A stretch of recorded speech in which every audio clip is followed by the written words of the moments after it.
Polymorphism का example है। और मैंने आपको बताया कि जिस तरह से आपके पेरेंट की जमीन को आप लोग चेंज कर सकते हो, जमीन मतलब कोई घर हो उनका या फिर कोई भी ऐसा सामान हो, उसको आप चेंज भी कर सकते हो जब आपके नाम पे वो चीज हो जाएगी, या फिर जब आप उसे एक्सेस करोगे तो उसे अपडेट भी कर सकते हो। उसी कंसेप्ट को प्रोग्रामिंग में करने के लिए मेथड ओवरराइडिंग आया। वो क्या करता है कि पेरेंट के पास जो फंक्शनैलिटी है उसे चाइल्ड क्लास में आप ओवरराइड कर सकते हो, चेंज कर सकते हो। इस कंसेप्ट को मेथड ओवरराइडिंग कहा गया। अब ये करके देखते हैं कि कैसे होता है। हेलो हाँ जी, पूछो, कोई क्वेश्चन है तो। सर, इसको रिपीट कर देंगे, थोड़ा आवाज़ नहीं आ रही थी। ठीक है, अब आवाज आ रही है क्लियर? हाँ सर, अभी आ रही है। ठीक है, तो मैंने कहा एक स्पेशल कंसेप्ट है जिसका नाम है मेथड ओवरराइडिंग। मेथड ओवरराइडिंग क्या होता है? मैंने एक एग्जांपल दिया, जैसे आपके पेरेंट ने एक घर खरीदा।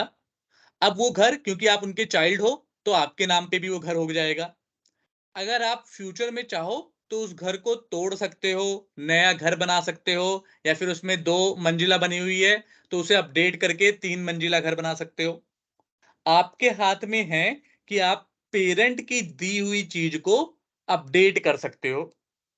तो उसी तरीके से जब पेरेंट चाइल्ड रिलेशनशिप बनता है तो चाइल्ड क्लास के पास एक ताकत होती है कि जो पेरेंट का मेथड है उसे ओवरराइड कर सके, उसे चेंज कर सके। इस कंसेप्ट को मेथड ओवरराइडिंग कहते हैं, जब आप पेरेंट के मेथड की फंक्शनैलिटी को चेंज करते हो चाइल्ड क्लास में। और इसी को भी डायनेमिक पॉलीमॉर्फिज्म कहते हैं। जब मैंने आपको पॉलीमॉर्फिज्म पढ़ाया था तो मैंने कहा था दो होते हैं, एक स्टैटिक और डायनेमिक। स्टैटिक तो मैंने आपको बता दिया था कि method overloading is an example of static polymorphism. लेकिन डायनेमिक मैंने कहा था अभी नहीं बताऊंगा, जब समय आएगा तब बताऊंगा। तो वो समय अब आ चुका है। डायनेमिक पॉलीमॉर्फिज्म क्या है? Method overriding. मेथड ओवरराइडिंग किसका एग्जांपल है? डायनेमिक पॉलीमॉर्फिज्म का। अब पहले ये करके हैं तब ज्यादा समझ में आएगा। अपना वही राइट क्लिक करेंगे, क्लास ऐड करेंगे। आपके शायद से नेटवर्क में प्रॉब्लम है। मतलब वॉइस आवाज थोड़ा मेरी कट कटा रही है? कटा है। हाँ, अच्छा, मैं चेक करता हूँ मेरा कौन सा नेटवर्क कनेक्टेड है। यहाँ पे तो अच्छा नेटवर्क है, एक 100% आ रहा है। अभी शायद चलो से कोई मेरी नहीं, भी इशू होगी। अगर कोई कटेगा कोई आवाज तो बता देना, मैं दोबारा रिपीट कर दूंगा। क्योंकि मैं सही नेटवर्क से कनेक्टेड हूँ। हमारे पास 2 नेटवर्क हैं, बट ये फास्ट वाला ही है जिससे भी कनेक्टेड हूँ। बट कोई बात नहीं, अगर कहीं पे दिक्कत आएगी तो मैं रिपीट कर दूंगा। बाकी प्रैक्टिकल करके देखते हैं कि मेथड ओवरराइडिंग होता क्या है।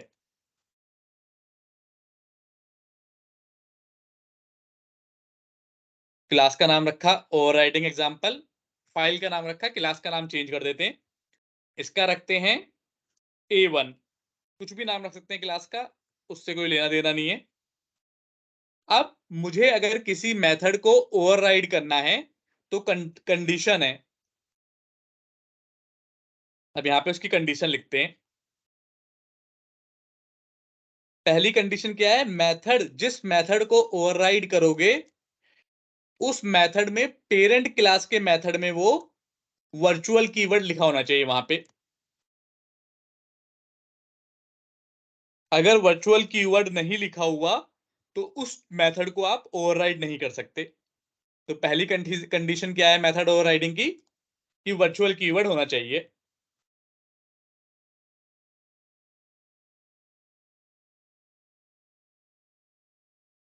ये रूल है, ये मतलब डॉटनेट वालों ने बनाया है, तो ये ज्यों का त्यों रहेगा। कि पहली कंडीशन क्या है मेथड ओवरराइडिंग की? Parent class method must have virtual keyword in front of it.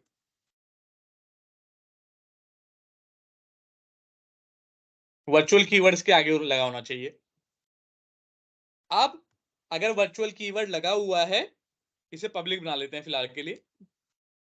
Virtual keyword लगा हुआ है तो आप अपनी सेकंड क्लास में, मतलब जो चाइल्ड क्लास होगी, उसमें पेरेंट क्लास को इनहेरिट करेंगे और यहां पे ओवरराइड कीवर्ड का यूज करते हुए सेम मेथड को नई बॉडी दे दोगे। जैसे यहां पे बॉडी क्या थी, I am a parent class method, यहां पे इस मेथड को मैंने ओवरराइड कर दिया,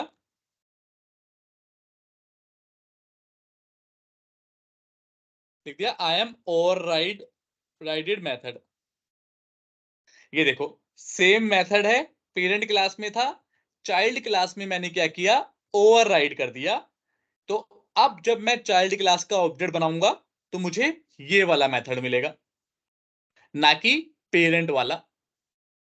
क्यों? क्योंकि मैंने ओवरराइड कर दिया। लेकिन जब पेरेंट क्लास का ऑब्जेक्ट बनाऊंगा, A1 का ऑब्जेक्ट बनाऊंगा, तब तो यही मिलेगा, क्योंकि इसको तो चाइल्ड से कोई लेना देना नहीं है ना, पेरेंट को चाइल्ड से कोई लेना देना नहीं होता, पेरेंट के पास चाइल्ड के मेथड एक्सेसिबल नहीं होते, खाली चाइल्ड के पास पेरेंट के मेथड एक्सेसिबल होते हैं।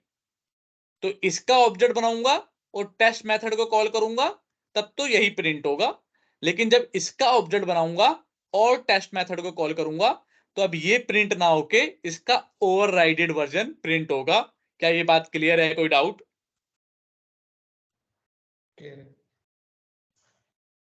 वैभव आप बताओ। क्लियर है। ठीक है, अब इसे एग्जाम्पल से इसे करके देखते हैं पहले कि क्या यही बात हो भी रही है या ऐसे बोल दिया हमने। सारा जब भी आप क्या करो तो वही डिबग करना इंपॉर्टेंट है, और प्रैक्टिस करके देखा करोगे एक चीज। तो लिख लेते हैं आज की क्लास का डेट, 26 अक्टूबर 2023। ठीक है, मैंने क्या कहा भाई, अगर इसका बनाऊंगा ऑब्जेक्ट और टेस्ट मेथड को कॉल करूंगा, तब तो ऊपर वाला कॉल होगा। लेकिन अगर इसका ऑब्जेक्ट बनाऊंगा, अब टेस्ट मेथड को कॉल करूंगा, तो नीचे वाला होगा। देखते हैं ये ऐसा ही हो रहा है या नहीं हो रहा। तो इसका ऑब्जेक्ट बन गया, टेस्ट मेथड कॉल किया, तो इसने तो अपना वाला किया। इसमें तो कोई दो राय है ही नहीं, क्योंकि भाई ये तो सेपरेट क्लास है ना, इस क्लास को तो इस क्लास के बारे में कुछ पता ही नहीं है, क्योंकि ये तो एक अलग क्लास है। हाँ, इस क्लास को पता है कि मेरा पेरेंट ये है, तो जो भी चेंज होगा हमेशा चाइल्ड क्लास में फंक्शनैलिटी चेंज होगी। पेरेंट क्लास को तो पता ही नहीं होता कि उसका चाइल्ड कौन है, क्योंकि यहाँ पे तो हमने कोई स्टेटमेंट नहीं लिखी ना कि भाई तेरा चाइल्ड ये है। वो तो यहाँ पे बताया कि तेरा पेरेंट ये है। तो यहाँ पे तो अपना मेथड कॉल हुआ, बिल्कुल सही है आंसर। अब नीचे चाइल्ड क्लास का ऑब्जेक्ट बना, चाइल्ड क्लास का ऑब्जेक्ट बना तो उसे एक मेथड ये था, एक मेथड ये, सेम नाम से, पर उसने ओवरराइड वाला मेथड कॉल किया, ना कि ये वाला मेथड। तो बिहाइंड द सीन अगर देखें, अब देखो यहाँ पे प्रिंट भी करा लेते हैं, तो वहां पे पेरेंट वाला और चाइल्ड क्लास के साथ चाइल्ड वाला। अब बिहाइंड द सीन देखो क्या क्या कैसे काम हो रहा होता है। बिहाइंड द सीन क्या होता है, जब चाहे पेरेंट क्लास का तो आपको बिल्कुल क्लियर है कि जब ये ऑब्जेक्ट बनेगा तो अपनी क्लास के जितने भी मेथड या फिर प्रॉपर्टी होंगी उन सबको मेमोरी मिलेगी। अब चाइल्ड क्लास में क्या होता है कि वो अपनी क्लास को भी मेमोरी देता है और पेरेंट वालों को भी मेमोरी देता है। तो यहां पे देखो मेमोरी कैसे मिल रही होगी। जब चाइल्ड क्लास का ऑब्जेक्ट बना, B1 का ऑब्जेक्ट बना, तो पहले ऊपर जाएगा मेमोरी देने, क्योंकि नॉन स्टैटिक में हमेशा पेरेंट वालों को पहले मेमोरी मिलती है। कल मैंने बताया था स्टैटिक नीचे से ऊपर चलता है और नॉन स्टैटिक ऊपर से नीचे चलता है। तो ये मेथड नॉन स्टैटिक है, तो ये पहले पेरेंट वालों को मेमोरी देगा। तो जब B1 का ऑब्जेक्ट बना होगा तो उसने टेस्ट मेथड को मेमोरी दे दी होगी। मान लो ये मेमोरी दे दी उसने, इसे रिप्रेजेंटेशन दे देते हैं फिलहाल, कहां गया हमारा कलर वाला, ये ना, कि रेड कलर की, मतलब कोई भी मेमोरी दे दी, रेड कलर की से रिप्रेजेंट कर रहा हूं मेमोरी को मैं। और ये क्या है, टेस्ट मेथड है, इसको मेमोरी मिल गई इस रेड कलर से। अब ये इसने चेक किया, अरे ये तो वर्चुअल है, ऑब्जेक्ट बन रहा होगा तो उसने चेक किया होगा, अरे ये तो वर्चुअल है, चलो मैं देखता हूं क्या नीचे कोई ओवरराइड मेथड भी है। तो इसने अपनी क्लास में देखा तो इसे ओवरराइड मेथड मिल गया। ओवरराइड का मतलब इसी मेथड के ऊपर यहां पे मेमोरी कुछ और सेट कर दो। तो अब इसने क्या किया, इस वाले टेस्ट मेथड को इसी मेथड के ऊपर मेमोरी दे दी। तो मान लो चाइल्ड क्लास वाली मेमोरी ग्रीन है तो उसने उसी मेथड को ग्रीन कर दिया। तो इसीलिए अब B1 के पास रेड कलर वाला मेथड तो बचा ही नहीं, उसके पास सिर्फ और सिर्फ ग्रीन कलर वाला मेथड है। क्यों? क्योंकि उसने उसी को ओवरराइड कर दिया। अब उसी को ओवरराइड कर दिया तब तो वो बचा ही नहीं ना, उसके पास तो खाली ग्रीन वाला बचा। तो इसीलिए जब हम टेस्ट मेथड कॉल कर रहे हैं तो ग्रीन वाला कॉल हो रहा है, ना कि रेड वाला, मतलब चाइल्ड क्लास वाला कॉल हो रहा है, ना कि पेरेंट वाला। क्या ये बात समझ में आई या नहीं आई? क्लियर है।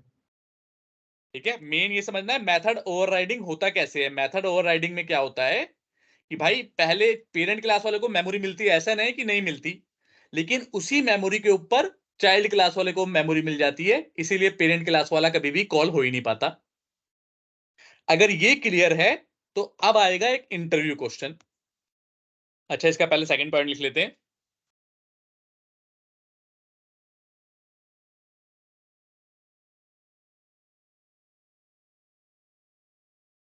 To override.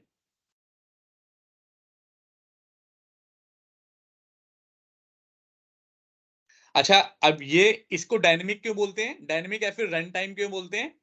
क्योंकि कंपाइल टाइम पे हमारे कंपाइल जब करते हैं तब सिस्टम को कुछ पता नहीं होता कि भाई दो मेथड है, तीन, एक मेथड है, क्या है। जब हम रन करते हैं और मेमोरी बनना शुरू होती है तब जाके पता चलता है कि भाई दो मेथड हैं, एक पेरेंट के पास है और सेम नाम का चाइल्ड के पास है।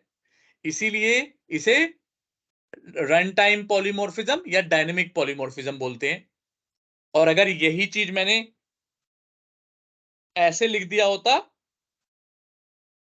तो ये दोनों चीज क्या हुई, ये स्टैटिक पॉलीमॉर्फिज्म है। क्यों? क्योंकि कंपाइल टाइम पे पता चल जाता है। अगर ये करूंगा तो एरर दे देगा, कंपाइल टाइम पे एरर दे देगा।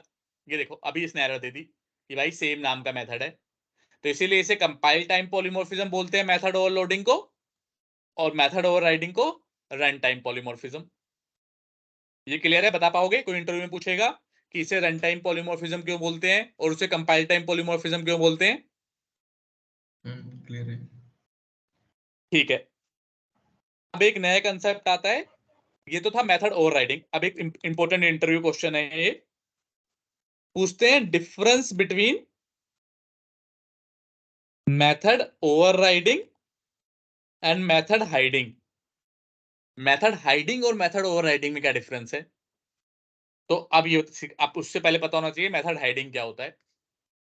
तो मेथड हाइडिंग क्या होता है ये चेक कर लेते हैं। अब एक एक तरीका तो मैंने बता दिया आपको कि इस तरीके से ओवरराइड होता है। किसी को भी कोई डाउट हो क्वेश्चन बीच में तो मुझे टोक के पूछ लेना, वैभव आप भी।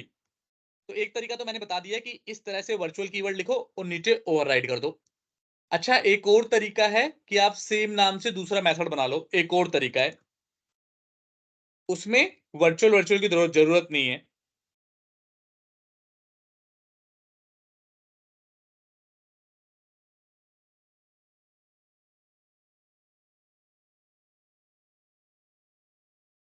ठीक है, I am parent class test method 2।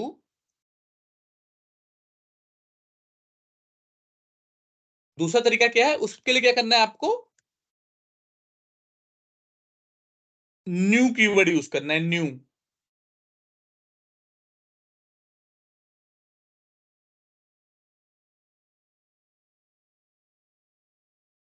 With same name as parent. Same नाम से बना लोगे, देखो बस आपको न्यू कीवर्ड यूज कर लेना है। अब इस कंसेप्ट को जब हम न्यू कीवर्ड यूज करते हैं इसे मेथड हाइडिंग कहते हैं, इसे ओवरराइडिंग नहीं कहते। तो इंटरव्यू में पूछा जाता है कि अब देखो इसमें भी क्या होगा, अगर इस क्लास का ऑब्जेक्ट बनाऊंगा तो नीचे वाला ही कॉल होगा।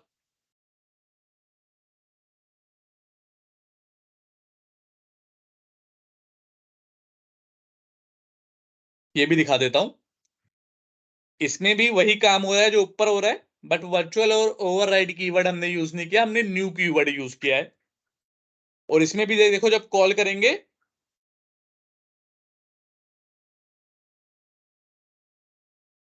अच्छा मैंने ओबीजे A1 से कॉल कर दिया ना, ओबीजे B1 से कॉल करना है।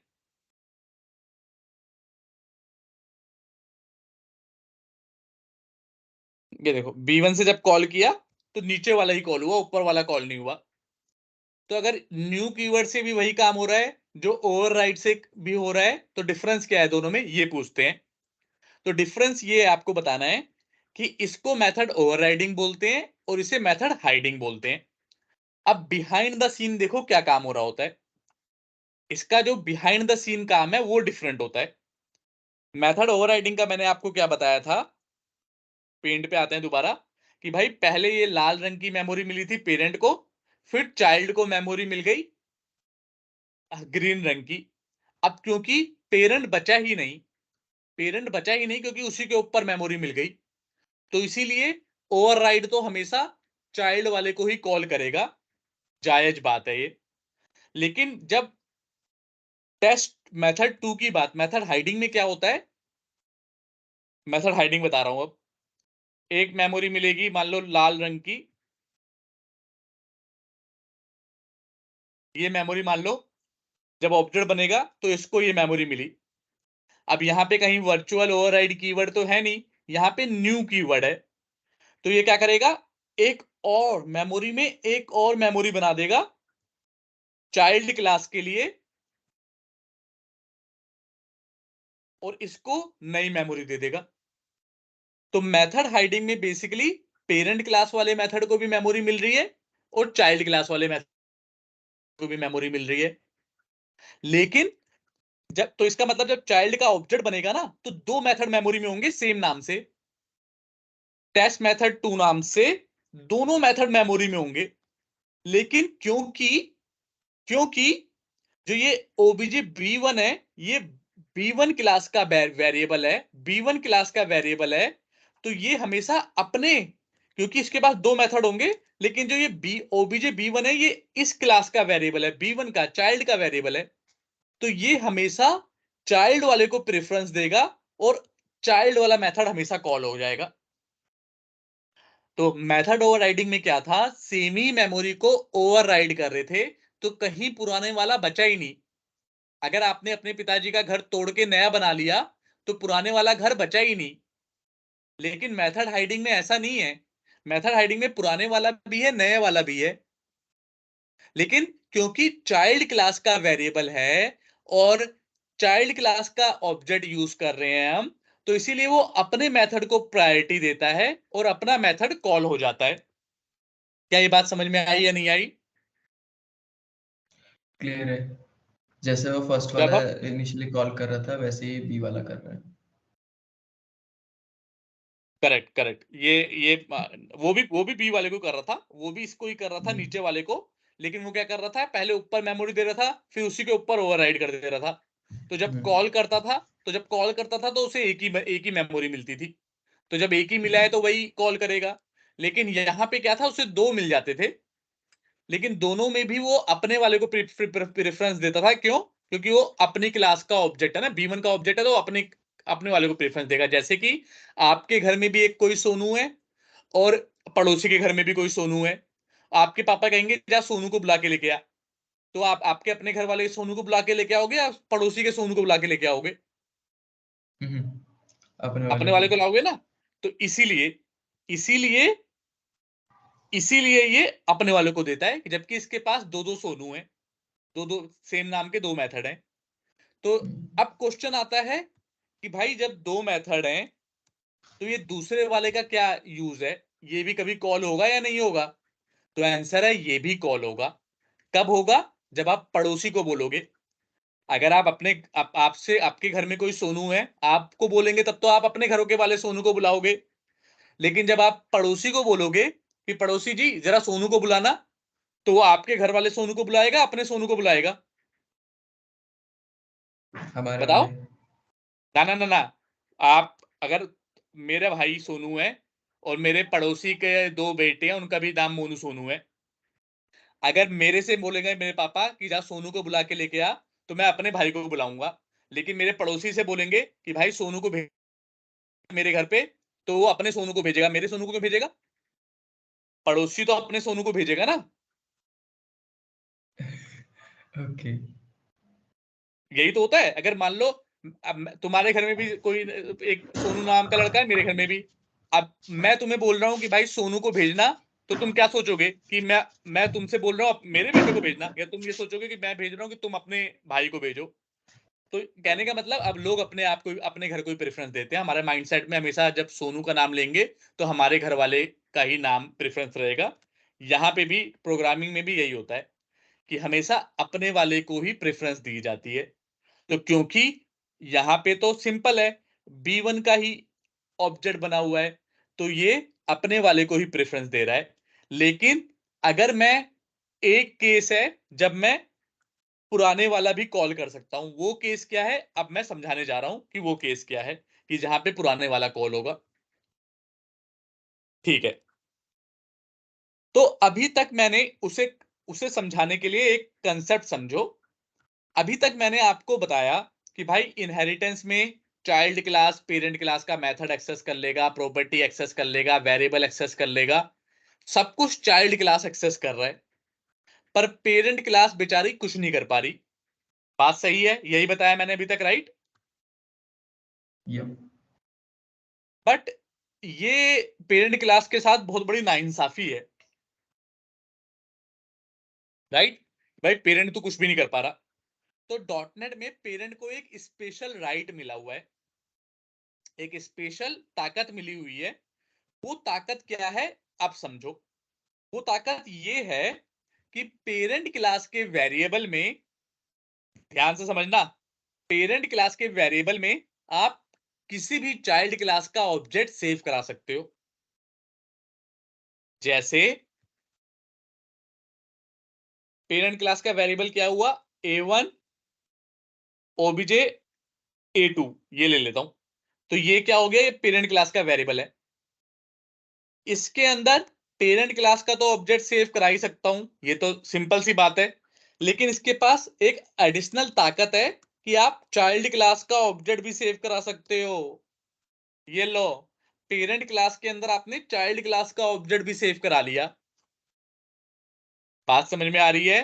पेरेंट क्लास के पास स्पेशल ताकत है कि उसके अंदर आप चाइल्ड क्लास का ऑब्जेक्ट भी सेव करा सकते हो। बट वाइसे वर्सा ट्रू नहीं है। मतलब अगर आप चाइल्ड क्लास के वेरिएबल में पेरेंट क्लास का ऑब्जेक्ट सेव कराओगे तो वो एरर दे देगा। लेकिन पेरेंट क्लास के वेरिएबल में इसको वेरिएबल बोलेंगे, और इस जब ये पूरा लाइन लिखेंगे तो ऑब्जेक्ट होगा।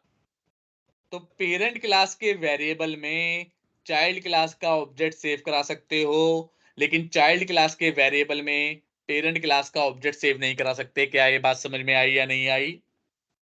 क्लियर है। वैभव आप बताओ।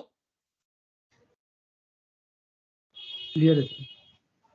ठीक है, तो अब क्योंकि इस पेरेंट क्लास को एडिशनल एक ताकत मिल गई, तो अब जब इस तरीके से हम कॉल करेंगे जहां पे पेरेंट क्लास के वेरिएबल में चाइल्ड क्लास का ऑब्जेक्ट है, और हम कॉल करेंगे, अब देखो टेस्ट मेथड 2 कॉल करेंगे, तो क्योंकि ये पेरेंट क्लास का वेरिएबल है तो ये अपने वाले मेथड को प्रायोरिटी देगा, और यहां पे जो ये लाल वाला है ये वाला कॉल हो जाएगा। मतलब यहां पे ऑब्जेक्ट भले ही चाइल्ड क्लास का हो, लेकिन वो अपने मेथड को प्रायोरिटी देगा और ये वाला कॉल हो जाएगा।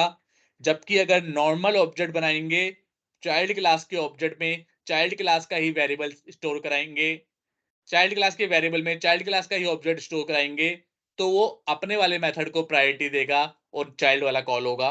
क्या ये बात क्लियर है, समझ में आई या नहीं आई? क्लियर है। लेकिन मेथड ओवरराइडिंग के साथ ऐसा नहीं है। अगर इसी OBJ A2 के साथ टेस्ट मेथड कॉल करूंगा मैं, तो भी चाइल्ड वाला ही कॉल होगा। क्यों होगा?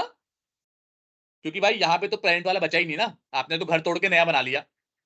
अगर घर तोड़ के नया बना लिया तो पुराना वाला तो बचा ही नहीं ना। तो यहाँ पे तो मेथड ओवरराइडिंग में हमेशा चाइल्ड वाला कॉल होगा, चाहे आप ऑब्जेक्ट पेरेंट क्लास के वेरिएबल में सेव कराओ, चाहे चाइल्ड क्लास के वेरिएबल में सेव कराओ। लेकिन यहाँ पे क्योंकि 2 बार मेमोरी मिल जाती है, तो अगर पेरेंट क्लास के वेरिएबल में चाइल्ड क्लास का ऑब्जेक्ट कॉल कराओगे तो वो अपने मेथड को प्रायोरिटी देगा और अपना वाला कॉल होगा। लेकिन अगर चाइल्ड क्लास के वेरिएबल में चाइल्ड क्लास का ऑब्जेक्ट सेव कराओगे तो वो अपने मेथड को प्रायोरिटी देगा और अपना वाला कॉल होगा। क्या ये बात क्लियर है? कोई डाउट? क्लियर है। अब इसे करके देखते हैं। मैं कह रहा हूं ये वाला तो पेरेंट वाला कॉल करेगा, लेकिन टेस्ट मेथड चाइल्ड वाला ही करेगा, क्योंकि इस की सिनेरियो में पेरेंट वाले को मेमोरी बची ही नहीं, वो ओवरराइड हो चुकी है। जबकि इसमें ओवरराइड नहीं हुई, नई बनी है। चेक करते हैं ये बात। अब ऑब्जेक्ट बना, मेमोरी मिल गई होगी टेस्ट मेथड 1 को भी और 2 को भी। टेस्ट मेथड 1 को तो खाली एक ही बार मिली होगी क्योंकि उसी को ओवरराइड कर दिया होगा, लेकिन टेस्ट मेथड 2 को 2 बार मिली होगी मेमोरी। तो दूसरी बार मिली तो अब कॉल करेंगे तो पेरेंट वाले मेथड कॉल होगा ना कि चाइल्ड वाला। ये देखो, इसने अपने वाले मेथड को प्रायोरिटी दी और अपना वाला कॉल हुआ। लेकिन मेथड ओवरराइडिंग में, यहाँ पे मेथड ओवरराइडिंग कर रहे हैं तो एक ही मेमोरी मिली है तो बेचारा चाइल्ड वाला ही कॉल होगा, क्योंकि मेमोरी इसको एक ही बार मिली है, वही ओवरराइड हुई है, तो यही कॉल हो गया। क्लियर है।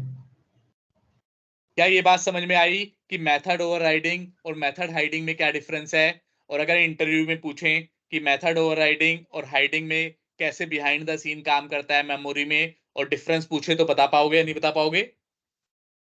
बिल्कुल। और ये बहुत हाइडिंग में इंपॉर्टेंट, न्यू कीवर्ड है। हाँ ये बहुत इंपॉर्टेंट इंटरव्यू क्वेश्चन है। जब नोट्स बनाना अपने, तो ये इसको as a important interview question कर पढ़ना, बाद में रिवाइज करना इसे। काफी बार पूछा जाता है कि मेथड ओवरराइडिंग और हाइडिंग में डिफरेंस बताओ, तो आप बताओगे कि भाई ये ओवरराइड कीवर्ड के साथ यूज होता है, वर्चुअल ओवरराइड, इसमें न्यू कीवर्ड लगा दो आप। हालांकि न्यू नहीं भी लगाऊंगा तो भी हो जाएगा, तो भी ये मेथड हाइडिंग ही होगा, लेकिन लगा देना चाहिए। फिर अगर नहीं लगाते तो आप डॉटनेट अपने दिमाग चलाएगा कि 2 मेथड हैं तो चलो मेथड हाइडिंग ऐसे नया बना देता हूं। पर अगर आप लगा दोगे तो आप उसकी हेल्प कर दे रहे हो डॉटनेट की, वो आप उसे बताने में मदद कर दे रहे हो। तो सही तरीका ये है कि आपको हमेशा लगाना चाहिए न्यू कीवर्ड। तो आप बताओगे मेथड हाइडिंग में न्यू कीवर्ड होता है, ओवरराइडिंग में वर्चुअल और ओवरराइड होता है। दूसरा आप ये बताओगे कि भाई मेथड ओवरराइडिंग में हमें एक ही मेमोरी मिलेगी क्योंकि उसी को ओवरराइड कर देंगे। अगर कोई बोलेगा प्रैक्टिकल एग्जांपल बताओ, तो आप बताओगे जैसे मेरे पेरेंट के पास एक कोई घर था, अब जब मैंने उसे ओवरराइड किया तो मैंने उसको तोड़ के नया घर बना लिया, या फिर उस पे 2 मंजिला एडिशनल डाल दी। तो अब जब कोई पूछेगा कि आपका घर कितने मंजिला का है, तो मैं बोलूंगा 3 मंजिला का है, एक पहले था 2 अब हो गया तो 3 मंजिला का। तो उसमें तो पुराने वाला बचा ही नहीं, पुराने वाला को मैंने ओवरराइड कर दिया, मतलब बचा भी तो उसको नया बन गया टोटल। लेकिन न्यू में, हाइडिंग में ऐसा नहीं होता। हाइडिंग में क्या होता है कि पुराने वाला भी है और नए वाला भी है। एग्जाम्पल पूछेगा प्रैक्टिकल, तो आप बोलोगे मेरे पापा ने एक गाड़ी ली थी हुंडई की, अब मैंने भी सेम हुंडई की एक नई गाड़ी ले ली, तो अब मेरे पास 2 गाड़ी हैं भाई, एक पापा वाली एक मेरी वाली। तो अगर कोई बोलेगा कि गाड़ी निकालो मेरी वाली, तो मैं अपनी निकालूंगा, पापा को बोलेंगे तो पापा अपनी निकाल लेंगे। क्लियर? दे पाओगे ऐसे आंसर? सब लोग अपने आप को प्रायोरिटी देंगे पहले, उसके बाद फिर। करेक्ट, हमेशा अपने अपने वाले को प्रायोरिटी मिलेगी, हमेशा याद रखना। ठीक है भाई। अब एक लास्ट टॉपिक पढ़ रहे हैं आज का। कल मैंने एक चीज बताई थी कि डायमंड प्रॉब्लम की वजह से मल्टीपल इनहेरिटेंस नहीं होता। तो डायमंड प्रॉब्लम क्या है वो समझते हैं।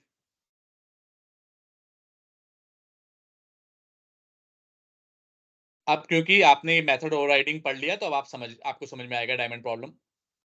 कल बता देता तो ना समझ में आता। ठीक है भाई, मान लो एक क्लास है मेरी x1, इस क्लास को इनहेरिट किया है एक दूसरी क्लास ने y1, इस क्लास को इनहेरिट किया है एक और क्लास ने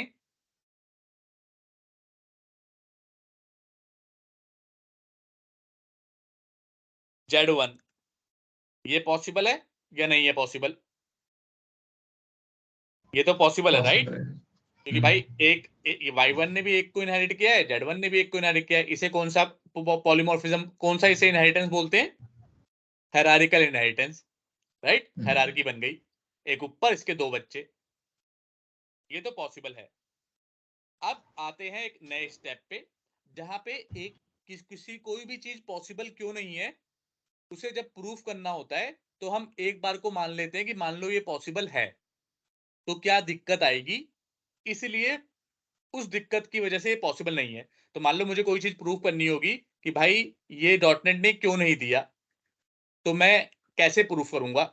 मैं बताऊंगा कि मान लो अगर डॉटनेट ने दिया होता तो ये दिक्कत आती, अब क्योंकि ये दिक्कत आती इसलिए डॉटनेट ने ये फंक्शनैलिटी नहीं दी। तो हम फिलहाल के लिए मान रहे हैं, जैसे ये मानने वाली बात है, तो हम मान रहे हैं कि भाई मल्टीपल इनहेरिटेंस डॉटनेट ने सपोर्ट किया होता तो क्या होता, इसको, इस क्लास को भी और इस क्लास को भी एक नई क्लास ने इनहेरिट किया होता। इसे लिख देते हैं सुपर चाइल्ड, कुछ भी नाम लिख दो, नाम तो आपके हाथ में है। XYZ लिख दिया मैंने, तो इसे लिख देता हूं YZ, इस क्लास का नाम है YZ। इसने इन दोनों को इनहेरिट किया है। सपोज करके मान लो कि अभी मल्टीपल इनहेरिटेंस डॉटनेट ने दिया होता तो क्या दिक्कत आती? तो दिक्कत ये आती कि यहां पे एक मेथड था, मेथड 1, इसको इस क्लास ने इनहेरिट ओवरराइड किया, मेथड 1 को ओवरराइड करके इसकी बॉडी चेंज कर दी। ठीक है, बॉडी चेंज कर दी मतलब प्रिंट कर दिया, प्रिंट y1 कर दिया इसने, और इस क्लास ने भी इनहेरिट किया और इसने भी ओवरराइड कर दिया। मेथड 1 को यहां पे क्या कर दिया हमने, print z1, right? Simple method 1 है, जो कुछ भी काम कर रहा हो, मान लो प्रिंट x1, ये प्रिंट क्या कर रहा था, प्रिंट x1 कर रहा था ये।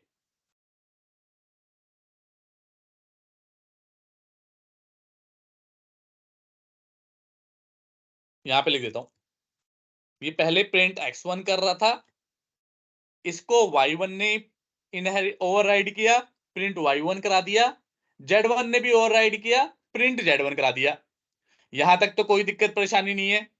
अब इसका ऑब्जेक्ट बनाएंगे तो ये वाला कॉल हो जाएगा, इसका ऑब्जेक्ट बनाएंगे तो ये वाला कॉल हो जाएगा, क्योंकि हमेशा ओवरराइड वाला मेथड कॉल होता है। क्लियर है? कोई डाउट? क्लियर है। ठीक है, यहां तक तो कोई दिक्कत नहीं आई।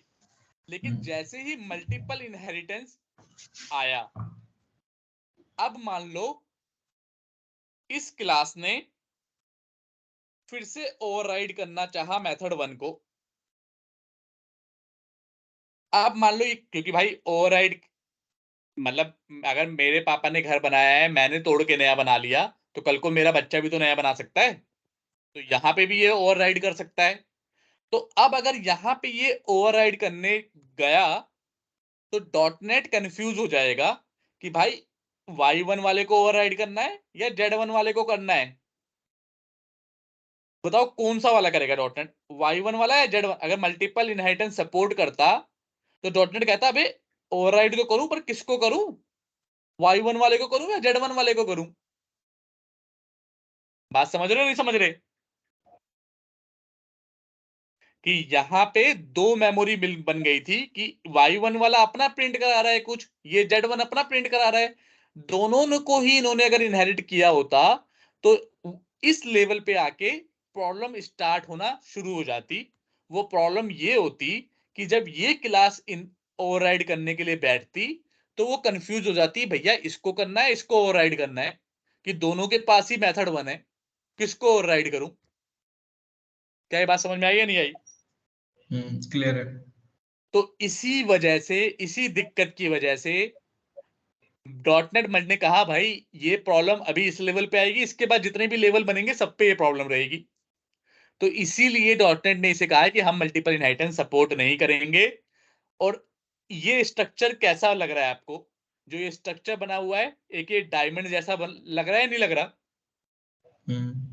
डायमंड ऐसे ही होता है ना?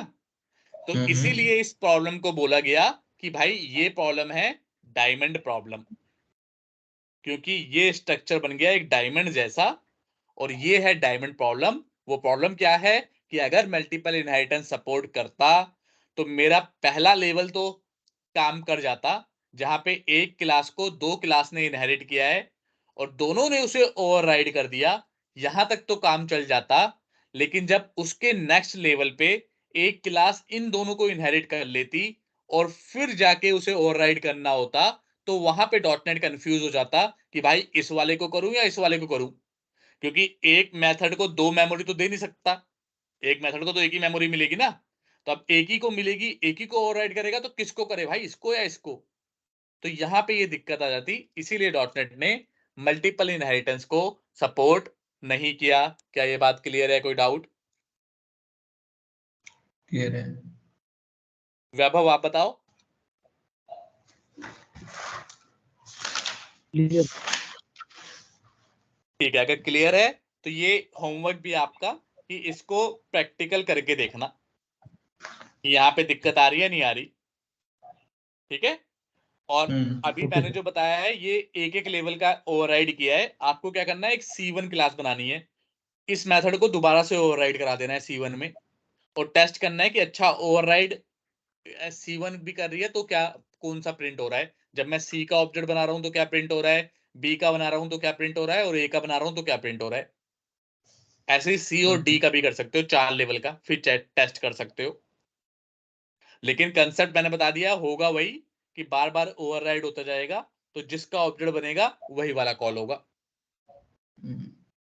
क्लियर? क्लियर है। ठीक है, आज के लिए इतना ही, क्योंकि अभी आप, मुझे लगता है लास्ट क्लास भी अभी आप लोग प्रैक्टिस नहीं कर पाए होगे। तो ये सब चीजें अभी अच्छे से प्रैक्टिस करो, तीनों चीजें। और वीडियो देख के कहीं पे क्वेश्चन आए तो ऑन द स्पॉट मेरे से पूछ सकते हो। और फिर हम मिलेंगे नेक्स्ट क्लास में। अभी इनहेरिटेंस की एक क्लास और रहेगी, उसके बाद हम स्टार्ट करेंगे एब्स्ट्रैक्शन, वो भी बहुत इंपॉर्टेंट वो टॉपिक है। इनहेरिटेंस की क्लास ऐसे ऐड नहीं हुई है प्लेलिस्ट में। हाँ, वो मैंने भी ऐड नहीं की। मैं देखना चाह रहा था कि तुम लोग पढ़ते हो नहीं पढ़ते, तुम लोग मुझसे पूछोगे नहीं पूछोगे, तो तुमने अब पूछ लिया तो ठीक है, मैं आज ऐड कर दूंगा। ठीक है? ठीक है। ओके। ठीक। ओके, चलो फिर मिलते हैं नेक्स्ट क्लास में, तब तक के लिए बाय बाय।